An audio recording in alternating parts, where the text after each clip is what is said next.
जय हिमालय जय भारत। हिमालयी लोग यूट्यूब चैनल में आपका स्वागत है। मैं हूं डॉक्टर हरीश चंद्र लखेड़ा। दिल्ली में गढ़वाली, कुमाऊनी और जौनसारी अकादमी के बाद अब उत्तराखंड लोक भाषा साहित्य मंच ने इन भाषाओं के मानकीकरण को लेकर पहल की है। यहाँ 2 और 3 अप्रैल को गढ़वाल भवन में 2 दिवसीय सम्मेलन हुआ है और इसमें इन भाषाओं के गढ़वाली और कुमाऊनी का अलग अलग मानकीकरण किया जा रहा है। मानकीकरण का मतलब यह है कि जैसे गढ़वाली में इसलिए को इलय, यालय या या तय, ये 3 तरह की बातें या शब्द जो प्रयोग होते हैं। अब लिखने में हम किसको प्रयोग करें, तो इसमें इस बात पर सहमति हुई कि इसलिए के लिए इलय ये शब्द हम लिखेंगे। मतलब यह है कि जो भी साहित्य रचा जाएगा उसमें इलय शब्द को हम लिखेंगे। भले ही आप लोग बोलने में कोई भी शब्द इस्तेमाल करें, इलय करें, यालय करें, याते करें, लेकिन लिखने की होगी वहां तक ये होगा। इस जो सम्मेलन हो रहा है इसमें लगभग 50 शब्दों पर फाइनल इनको किया जाएगा कि कौन सा लिया जाए। जैसे संसार है तो इस संसार के लिए कई संसार या संसार कहा जाता है। अपने लिए अपखुणे या अपतय, तो इनमें किस शब्द को लिया जाए ये इसमें किया जा रहा है। और यह इसलिए किया जा रहा है कि देर सबेर इन भाषाओं को, अभी मैं गढ़वाली की बात कर रहा हूँ कि गढ़वाली को जैसे कि संविधान की 8वीं अनुसूची में इनको दर्जा नाम मिल जाएगा, इनको शामिल कर लिया जाएगा, तो जो प्रशासन की भाषा होगी उसमें कौन सा शब्द तय होगा, सरकार किस भाषा को इस्तेमाल करेगी। विधानसभा और पार्लियामेंट में यदि सांसद या वहाँ विधानसभा में विधायक जो भी चुने प्रतिनिधि हैं वो यदि किसी भाषा में इसमें अपने प्रश्न बोलते हैं, अपनी बात रखते हैं, सवाल पूछते हैं या शपथ लेते हैं, तो कौन सा शब्द इस्तेमाल होगा। ये मानकीकरण ये इसलिए हो रहा है कि हमें अपनी तैयारी पूरी करनी होगी। गढ़वाली में लगभग 1.5 दर्जन भाषा बोलियों की जो है वो गढ़वाली मानी जाती है, लेकिन मानक के तौर पर श्रीनगर की भाषा को लिया जा रहा है। उसी तरह कुमाऊं में भी 1 दर्जन के आसपास इस तरह की भाषाएं हैं। उसमें भी वो जो अल्मोड़ा के आसपास खरफर्शिया जो कही जाती है उसको मानक लिया जा रहा है। तो यहाँ 2 अलग अलग हॉल में दोनों की गढ़वाली और कुमाऊनी से जो विद्वान थे, जो उनके लेखक हैं, साहित्यकार हैं, भाषाविद हैं, जो भी वो आए थे, कुछ पहाड़ से भी आए हैं, कुछ दिल्ली से भी हैं, और इनके अलग अलग बैठक चली और इन्होंने इसमें मंथन किया किस शब्द को मानक किया जाए। इस बारे में इस जो उत्तराखंड भाषा साहित्य मंच है जो ये कार्यक्रम कर रहा है, उनके संयोजक दिनेश ध्यानी जी से सुन लेते हैं कि इस कार्यक्रम को करने की क्या जरूरत पड़ी। उत्तराखंड लोक भाषा साहित्य मंच द्वारा गढ़वाल भवन नई दिल्ली में जो 2 अप्रैल और 3 अप्रैल को अखिल भारतीय गढ़वाली, कुमाऊनी, जौनसारी भाषा मानकीकरण कार्यशाला और साहित्य सम्मेलन का आयोजन किया गया है। इसका मुख्य उद्देश्य गढ़वाली और कुमाऊनी भाषाओं को संविधान की 8वीं अनुसूची में स्थान दिलाने के लिए एक प्रयास करना है, और दूसरा हमारी जो भाषाएं हैं गढ़वाली और कुमाऊनी उनका मानकीकरण, क्योंकि कोई भी भाषा जब संविधान की 8वीं अनुसूची में आती है तो उसका मानकीकरण बहुत आवश्यक है। और साहित्यिक जब हम कृति लिखते हैं तो साहित्य की एक मानक भाषा होना बहुत ज़रूरी है। तीसरा इसका उद्देश्य है कि जौनसारी भाषा जो हमारे गढ़वाल क्षेत्र में बोली जाती है उसमें काफ़ी लंबे समय से शिथिलता आई है, साहित्य सृजन नहीं हो रहा है।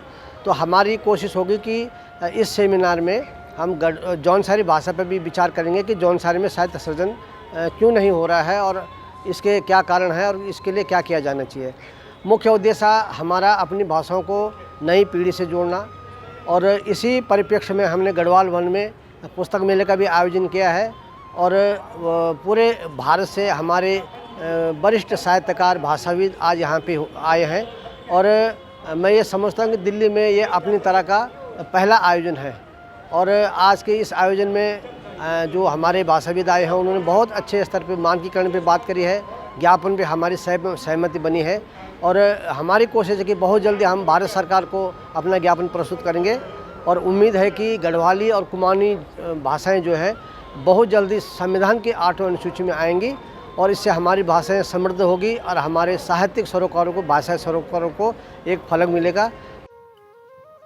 मानकीकरण को लेकर ये जो आपको दिख रहे हैं, इनमें से लगभग ये 500 शब्दों पर सहमति हो चुकी है कि कौन सा इसमें इस्तेमाल होगा और 50 शब्दों पर इस कार्यशाला में काम हो रहा है। और इसके लिए आज नहीं, कई वर्षों से लोग इसमें काम कर रहे हैं। इसके लिए कई लोगों ने अपना जीवन खपा दिया। इसमें से एक नाम है लोकेश नवानी। वो पहले दिल्ली में ही थे और बाद में वो देहरादून चले गए। देहरादून में जो धातु संस्था आपने सुनी होगी, वो उसके फाउंडर हैं और उन्होंने वास्तु स्थान है गढ़वाली भाषा के। और ये जो बहुत से लोग अधिक उत्तराखंड में ऐसे हैं जो उनकी प्रेरणा से ही गढ़वाली में लिख रहे हैं। वो इसके गवाह हैं कि कैसे मानकीकरण हुआ इसके और कैसे ये काम आगे बढ़ता चला गया और अब ये लगभग अपने अंतिम चरण में चल रहा है।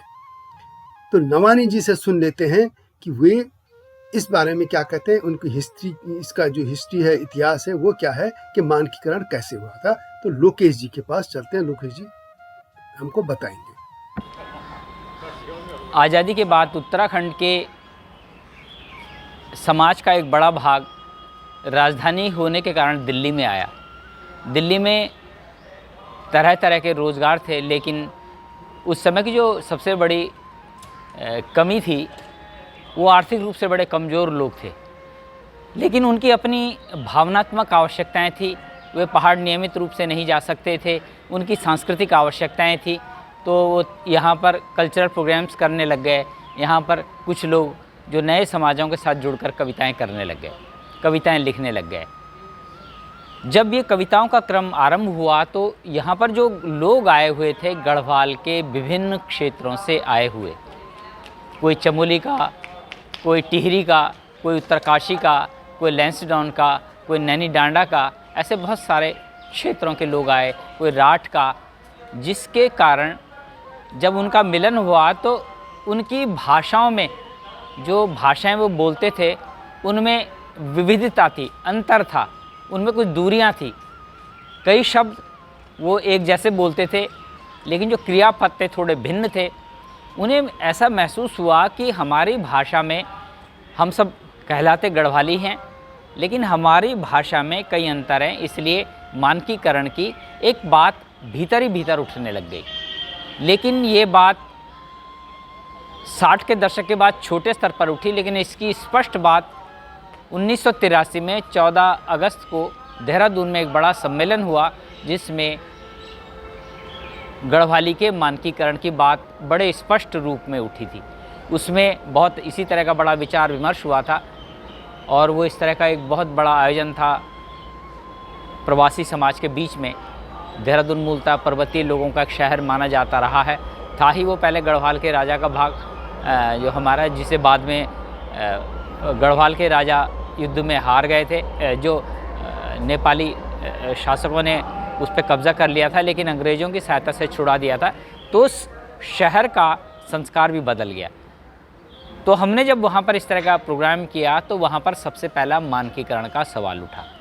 और इस बीच जो गढ़वाली भाषा का आंदोलन चला, जिसे पहले हम रचनात्मक आंदोलन कहते थे, लोक भाषा आंदोलन कहते थे, गढ़वाली भाषा आंदोलन कहते थे, आज उसे हम मातृभाषा आंदोलन कहते हैं, वो तब तक इतना फैल चुका था कि जो हमारे लेखकों की संख्या जो कभी 60-70 के दशक में 15-20 होती थी,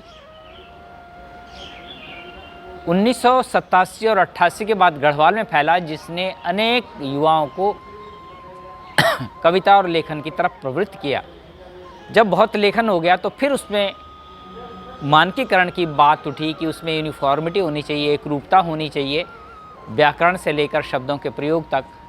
जैसे कि हम अभी कई शब्द हैं कि कोई बूढ़ा बोलता है, कोई बुआडा बोलता है, कोई बड़ा बोलता है, कोई इसी तरह के शब्द इस्तेमाल करते हैं, लेकिन उनमें अगर एक तरह का प्रयोग हो तो ये भाषा का जो सौष्ठव है, भाषा का जो सौंदर्य है, वो ज़्यादा आएगा और समाज के बीच में अधिक बातचीत में उपयोग आएगी।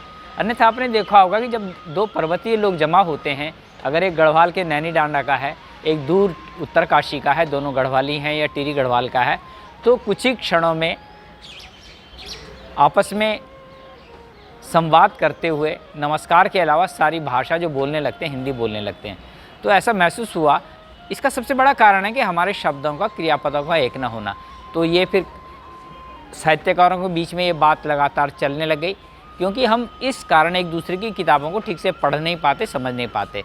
लेकिन इसका जो पिछली बार रमाकांत बेंजवाल ने देहरादून में एक प्रयोग किया, और उस प्रयोग में रमाकांत जी ने एक बहुत अच्छा एफर्ट्स किया कि मानकीकरण के सवाल को जून 2019 में उठाया।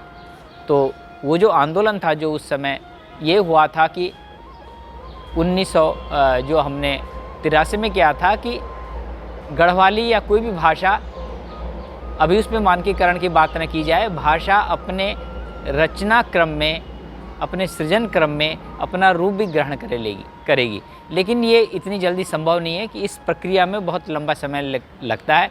इसलिए रमाकांत बेंजवाल ने ये पहल की थी 2019 में, जो उसके बाद की पहल है, और उसमें कुछ शब्दों का चयन भी किया जिसमें सफल हुए, और जिसके दूसरे आयोजन में हम आज दिल्ली में आए हुए हैं। और हमारा जो मकसद है, मुझे लगता है कि हम उसकी तरफ एक योजनाबद्ध तरीके से बढ़ रहे हैं, और इसका जो वैचारिक फलक या कहें भाषाई फलक है, उसका विस्तार भी हो गया है।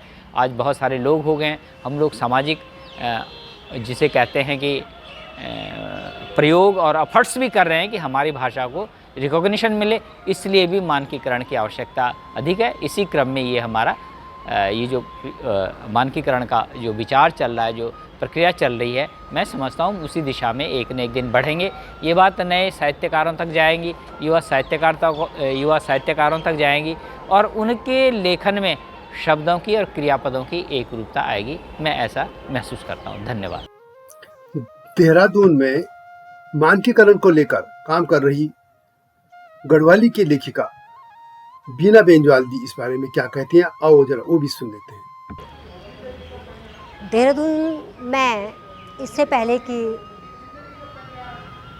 गढ़वाली मानकीकरण पर जो कार्यशाला आयोजित हुई थी, तो उसमें लगभग गढ़वाल के हर क्षेत्र के साहित्यकारों को, भाषाविदों को हमने आमंत्रित किया था, और वहाँ पर फिर कुछ शब्द हमारे पहले से निर्धारित थे, उनका मानकीकरण होना था। तो 3 दिन उन शब्दों पे ये विमर्श चला, और बहुत अच्छा विमर्श चला। हर क्षेत्र के जो साहित्यकार और भाषाविद आए थे, उन्होंने शब्दों पे अपनी राय रखी। कुछ शब्द ऐसे भी थे कि जिन पर 3-3 दिन तक चर्चा हुई, कुछ की असहमति उसमें थी, लेकिन जब विमर्श हुआ, चर्चा हुई, तो उसके बाद सहमति बनी, और फिर ये मानकीकरण का जो हमारा एक हमने पहल की थी महत्वपूर्ण, वो आगे बढ़ी। और मानकीकरण की आवश्यकता गढ़वाली में इसलिए हमें लगती है क्योंकि अब पाठ्यक्रम हमें निर्माण करना है, और चाहे वो शिक्षा है, संस्कृति है, या शासन प्रशासन की भाषा है, तो वहाँ पर तो हमारी गढ़वाली में एकरूपता होनी चाहिए, और ये एकरूपता इस मानकीकरण से ही आएगी। बाकी जो क्षेत्रीय भाषाएं, उनके शब्दों को भी हम लें, पर्यायवाची के रूप में लें, लेकिन जब गढ़वाली में हम बात करते हैं तो श्रीनगर के आसपास की जो गढ़वाली का हमारा रूप है, उसको हम मानकीकरण मानते हैं। तो ये बहुत महत्वपूर्ण कार्य मानकीकरण पर हो रहा है। और दिल्ली में भी जो उत्तराखंड लोक भाषा साहित्य मंच ने ये 2 दिवसीय जो कार्यशाला आयोजित की है, इसमें भी बहुत विमर्श हुआ। लगभग हमने 50 शब्दों पे हमारा विमर्श हुआ, और सबसे हमने राय जानी, और फिर उन शब्दों का एक मानक रूप हमने निर्धारित किया। देहरादून से इस सम्मेलन में शामिल होने आए गढ़वाली के लेखक और कवि देवेंद्र जोशी जी इस बारे में क्या कहते हैं, उनसे भी सुन लेते हैं। मानकीकरण पर जो कार्यशाला हो रही है, इसमें अभी बहुत सारे शब्द ऐसे हैं जिनका कि हमें मानक स्वरूप तय करना है। उसकी वजह यह है कि जब हम इसको भाषा का रूप दे रहे हैं, तो उसमें हमारा एक मानक शब्द, किसी भी घर, घौर, घार वगैरह इस तरह शब्द हैं, उनमें से एक मानक शब्द तो होना ही चाहिए। प्रयोग हम अगर दूसरे शब्द भी करते हैं लिखने में तो कोई दिक्कत नहीं है, लेकिन अभी तो बहुत सारे शब्द ऐसे हैं जिन्हें हमें मानक तय करना है, और काफ़ी शब्द करीब 400-500 शब्द तो हम पिछले वर्कशॉप और अब में तय कर चुके हैं कि ये गढ़वाली के मानक शब्द होंगे, लेकिन आगे भी काम होना इसमें बाकी है। उत्तराखंड लोक भाषा साहित्य मंच के सानिध्य में ही, इसके बैनर तले ही कुमाऊनी भाषा को लेकर, उसके मानकीकरण को लेकर भी एक समानांतर कार्यशाला चल रही है। उसमें अल्मोड़ा से हयात सिंह रावत जी क्या कहते हैं जरा उनकी भी सुन लेते हैं। और इस पूरे कार्यक्रम में सेम इसी पैटर्न पे उसमें भी काम हुआ है। तो अब जरा हयात सिंह रावत जी से। वहाँ करीब 20 सालों से लगातार मानकीकरण पर काम चल रहा है। कुमाऊं विश्वविद्यालय परिसर अल्मोड़ा में पहले प्रोफेसर केशव दत्त रुवाली जी हुआ करते थे, तो उन्होंने मानकीकरण पर काफ़ी काम किया है और कुमाऊनी भाषा के शब्दकोश भी उन्होंने तैयार किए हैं। उसके बाद फिर प्रोफेसर शेर सिंह बिष्ट, देव सिंह पोखरिया और प्रोफेसर दीवा भट्ट आदि इन लोगों ने भी मानकीकरण पर काफ़ी काम किया है। इसी सम्मेलन में शामिल लेखिका हेमा उनियाल, उनसे भी सुन लेते हैं वो इस कार्यक्रम को लेकर वो क्या कहती हैं। आज यहाँ पर दूसरे सत्र में मानकीकरण को लेकर के जो हमारी कुमाऊनी गढ़वाली भाषाएं हैं उनको मानकीकरण को लेकर के एक चर्चा हुई है और बहुत सार्थक चर्चा हुई है, क्योंकि मानकीकरण के लिए बहुत ज़रूरी है कि कुछ बिंदु तय किए जाएं, क्योंकि यहाँ पर भावनात्मक से ज़्यादा वैज्ञानिक रूप से हमें इस दृष्टि में आगे काम करना होगा। ये हम आज गढ़वाल भवन में हैं और गढ़वाली भाषा के मानकीकरण को लेकर ये कार्यशाला चल रही है। इसी तरह की कार्यशाला कुमाऊनी को लेकर भी ऊपर की मंजिल में चल रही है। मानकीकरण का ये है कि एक शब्द पर यहाँ एक एक शब्दों पे चर्चा हो रही है कि उसको कौन सा माना जाए। जैसे हम उदाहरण दे दें कि करी करने के लिए करी, कार, कैरी, इस तरह, तो उसको क्या शब्द इसको ले लिया जाए। या जैसे ताऊ जी के लिए वाडा, बड़ा जी, इस तरीके से तो वाडा को यहाँ माना गया। इस तरह का मानक इसलिए मानकीकरण जरूरी है कि इसी के बाद इसको संविधान की जो 8वीं अनुसूची है उसमें इनको शामिल करने की प्रक्रिया शुरू होगी। इसमें देहरादून, कोटद्वार और पहाड़ से भी कई लोग आए हैं। कुमाऊनी भाषा के लिए भी कुमाऊं से क्षेत्र से आए हैं और जौनसारी के लिए भी होगी। और इस समय यहाँ पे मैं जो हूँ वो गढ़वाली भाषा के लिए यहाँ पे जो कार्यशाला चल रही है, इसमें एक एक शब्द, इस बार इन्होंने 50 शब्द यहाँ लिए हैं। अंत में मेरा आप सभी से यही अनुरोध है कि आप लोग अपने घरों में या अपने सार्वजनिक तौर पे जहाँ भी आप लोग मिलते हैं उसे गढ़वाली में बोलिए, कुमाऊनी बोलिए, आपसी में गढ़वाली कुमाऊनी भी बोल सकते हैं। ये भाषाएं एक दूसरे के समझ में आसानी से आ जाती हैं। हमें अब बोलना चाहिए, इसको प्रयोग करना चाहिए। कम से कम आप इन लोगों की उस मेहनत को देखिए जो सदियों, कई दशकों से इस काम में लगे हैं और इनकी एक ही पीड़ा है कि उनकी भाषाएं मरे नहीं जो उनके पुरखे बोलते थे। ये इस तरह की शब्द है, जैसे एक उदाहरण दूंगा कि गढ़वाली का जो जैसे खुद है, जो कुमाऊनी नराई होता है, इसका हिंदी में या किसी भाषा में कोई अर्थ नहीं, वो शब्द नहीं मिलेगा। या कोई इस तरह का याद जैसे मिल जाए पर वो उस अनुभूति को नहीं देगा। इस तरह ही हमारे नहीं तो शब्द मर जाएंगे और यह काम सतत होता रहेगा। आपका भी इसमें सहयोग चाहिए। तो यह थी गढ़वाली कुमाऊनी के मानकीकरण की को लेकर वीडियो। यह वीडियो कैसी लगी कमेंट में अवश्य लिखें। आपसे अनुरोध है कि इस हिमालय लोक चैनल को लाइक और सब्सक्राइब करके नोटिफिकेशन की घंटी भी अवश्य दबा दीजिए ताकि आपको नए वीडियो मिलने की जानकारी मिल जाए। आप जानते हैं कि हिमालय क्षेत्र के इतिहास, लोक भाषा, संस्कृति, कला, संगीत, धरोहर, सरोकार आदि को देश दुनिया के सामने रखने के लिए हिमालय लोक चैनल लाया गया है। वीडियो अच्छे लगे तो शेयर भी अवश्य कीजिएगा। हिमालयी लोक के जो जितने भी अधिकतर आर्टिकल होते हैं वो हिमालय लोक वेबसाइट में होते हैं, आप वहाँ इनको पढ़ सकते हैं। इसके अलावा इसके टाइटल सॉन्ग हम पहाड़ों के सुन लेना इसी चैनल में है। हमारे सहयोगी चैनल संपादकीय न्यूज को भी देखते रहना। अगली वीडियो की प्रतीक्षा कीजिए। तब तक जय हिमालय, जय भारत।